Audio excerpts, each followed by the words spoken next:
Dictation start now.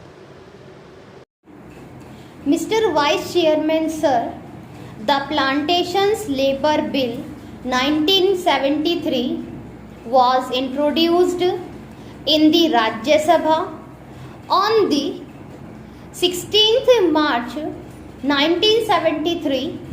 Then it was referred to a joint committee of both the houses, and this joint committee submitted its report in 1975. Now we are discussing this bill today after 6 years of the submission of the report by the joint committee. Hence, the bill would not be able to deal with the present day expectations of the workers of the plantations.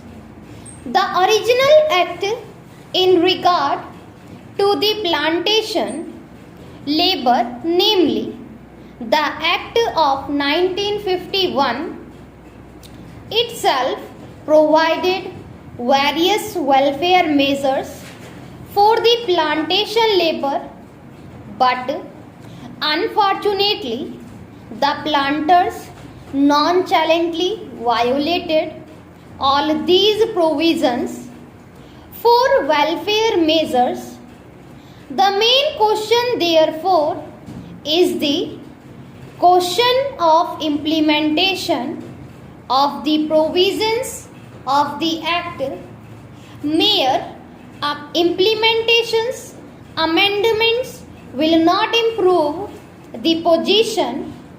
There is no provision in the present bill also as to how these measures, these provisions can be implemented, and what the government is thinking in terms of implementing these provisions. In most cases, even the government officials who are deputed for the purpose of inspecting the gardens, they themselves side with the planters. If government officers themselves side with the planters, where is the remedy? Hence, we should devise ways and means and adopt measures so that the provisions which are made in the Act and the bill, the present bill, are implemented properly. Sir, the provisions in the present bill fall short of the expectations of the working population in the plantations.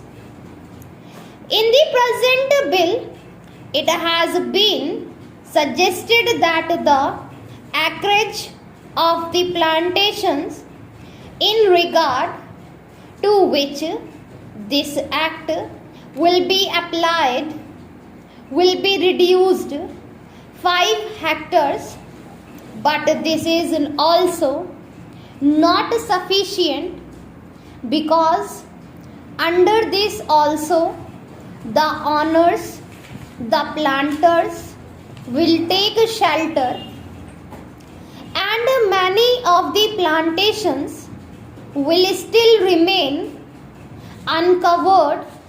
This should be further reduced to 2.5 hectares. So far as compensation for house collapse is concerned, it has been said here that if the occupant of a house is directly responsible, that for the collapse he will not be entitled to compensation. Under this provision, sir, the employees will take shelter and deprive many workers of getting compensation Sir, it is known to everybody that the plantation industry is the biggest foreign exchange earning industry. The productivity of this industry in India can increase only if the labor are contented. Contented labor alone can improve the efficiency and productivity to the plantation industry. So, the need of the hour is not to bring such piecemeal legislation. What is indeed needed today is a comprehensive bill which should deal with all aspects of the working conditions of the plantation labor. The need of the day to introduce such a bill where workers will have a full participation in managing the gardens, and this plantation industry should be nationalized immediately. Sir, Assam is one of the most important tea producing states in the country. There formerly the tea gardens were owned by the Britishers. Now the Indians have purchased those gardens. After these gardens have gone to the hands of the Indian planters, the situation has not improved. Rather, it has deteriorated.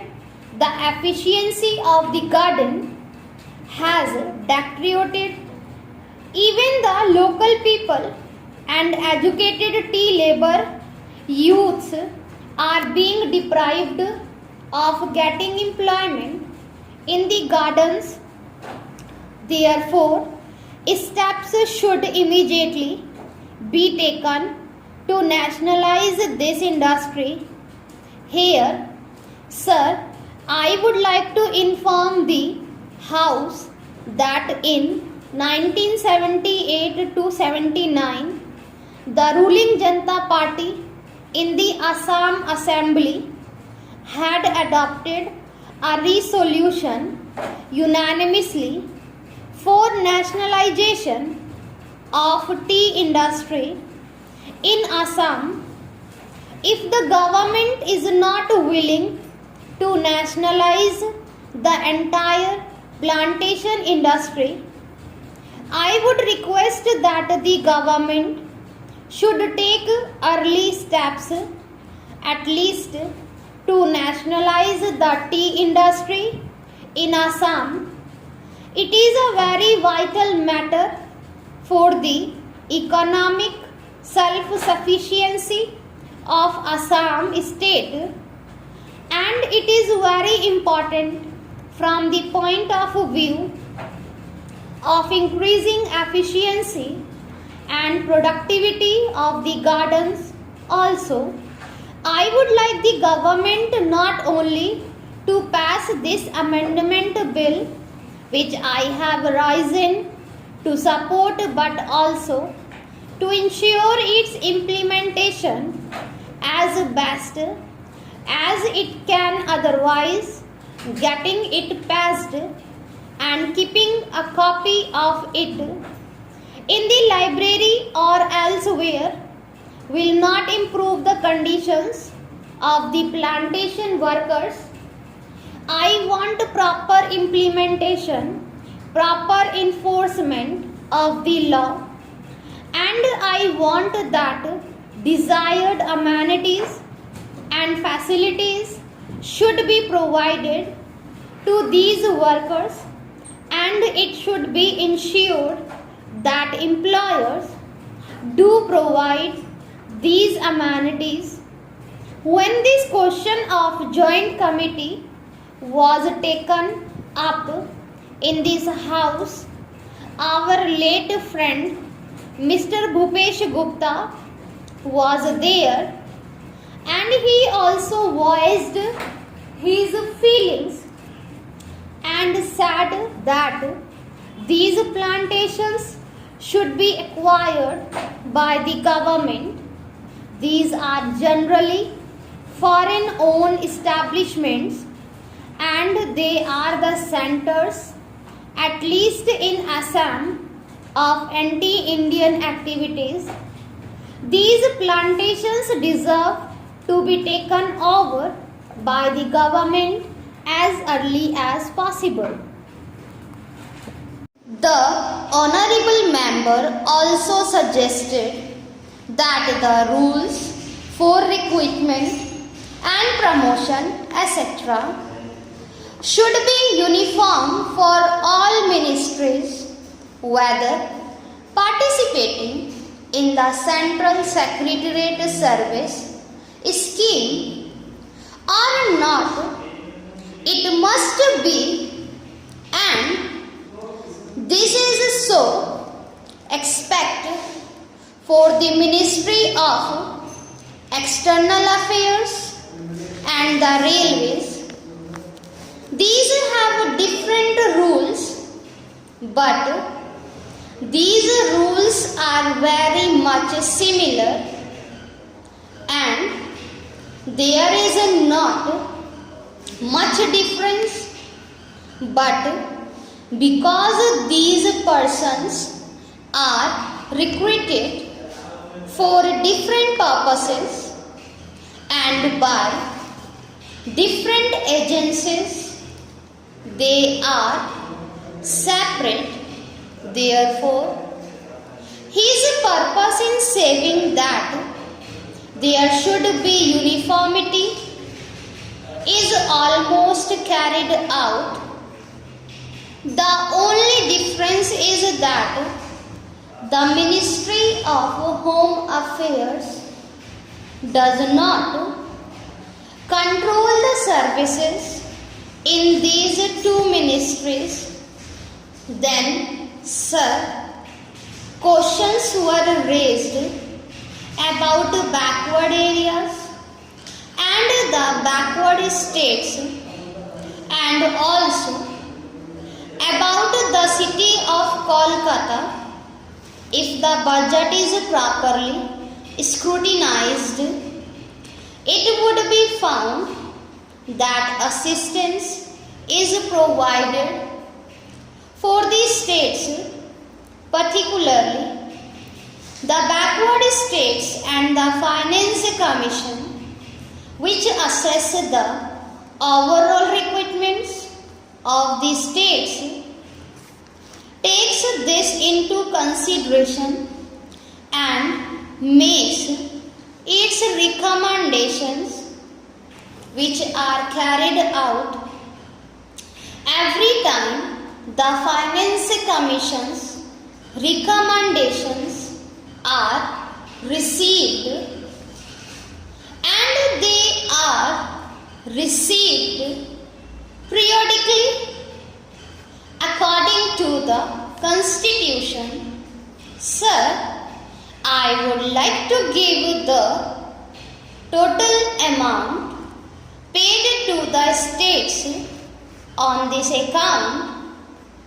The main objective of planning is to create conditions in which living standards are raised in a sufficiently reasonable level and all citizens are given full and equal opportunity for growth and service. The plans seek to provide a balanced emphasis on increase in production and employment. The development plans are thus accepted as the means for ensuring equitable development in the field of social services. There is no reason to suppose that the needs of the less fortunate or prosperous states are being neglected, but it would be proper to expect that all these differences could be wiped out now, immediately. It must be seen whether we are going towards that very end or not.